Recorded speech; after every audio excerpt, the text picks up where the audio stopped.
Malawi is a country in southern Africa, and in 2015 the World Bank acknowledged Malawi as the poorest country in the world. Now imagine that you are a girl and you're growing up in your village in rural Malawi. You grow up in a polygamous family, which means that your dad has many wives, and this means you've got many siblings, 17 in fact. After the death of your father, you're brought up solely by your mother. You're forced to have multiple breaks in your education because your family cannot afford to pay for your secondary school fees. But all is not lost. You have an idea and you decide to work as a maid.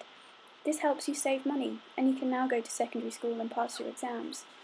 All your hard work pays off. You pass your secondary school exams, you write your university entry exams, and finally you've offered a place to study at university, what you've been dreaming about for so long. Unfortunately, there are still challenges for you. You now need to raise the money for your tuition fees. There aren't many options. You can't work as a maid anymore. You're at university full time. There's only one thing for it. You have to skip meals in order to save money. Or sell any of the possessions that you have to raise funds. The road you're now walking on has two directions. Path 1, the path that you want to be on, is the path where you graduate as a doctor. You become the first in your family to reach stable employment and have a profession. This will not only transform your life, but your family as well. You'll be able to afford to pay for your siblings to go to secondary school, so they can get an education as well. But not only that, you'll be able to help the people of your country. Malawi has a desperate need for more doctors and nurses. There aren't enough just to provide basic services. But it's with a heavy heart that you're being forced down path 2. You don't have enough money to register for university. If you don't have enough money now, in year 1, how are you going to continue to afford 6 years of education? So, your only options are to drop out, go back to your village, where the cycle of poverty will continue. This isn't an imaginary story, this is Elizabeth's story, and this is where we met her. Elizabeth didn't have many options. She knew her only hope was to get a scholarship, but there were so many other students just like her in need. This is where Medic to Medic comes in.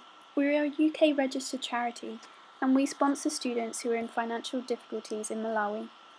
We pay for each student's tuition fees, give them a twice-yearly stationery allowance, provide them with a medical equipment pack, give them a uniform allowance, provide them with textbooks, and also, if funds allow, provide them with a laptop. This is so that each student has everything they need in order to reach their full potential and successfully qualify as health workers in their home country. Since 2007, we've helped over 35 students graduate. We now support nurses, doctors, physiotherapists and pharmacists in Malawi, and we currently have over 50 students in training. Each student just costs £800 a year. That's not very much when you compare it to the cost of training in developed countries. Do you like the sound of what we do and want to get involved? Well, why not sponsor a student? We'll link you up to a student so you can see exactly how your money is helping them. Or you could make a one-off donation via our website. You can donate in US dollars, pounds, euros, Australian dollars or New Zealand dollars. Fundraise for us. Donate an old laptop, medical textbooks or equipment. Or if you're a student, set up a student branch and raise awareness about Medic to Medic at your university. But if you don't do anything else, please just share this video. If you're in the UK, text DOCS22, £1, £2 or the amount you want to give to 70070.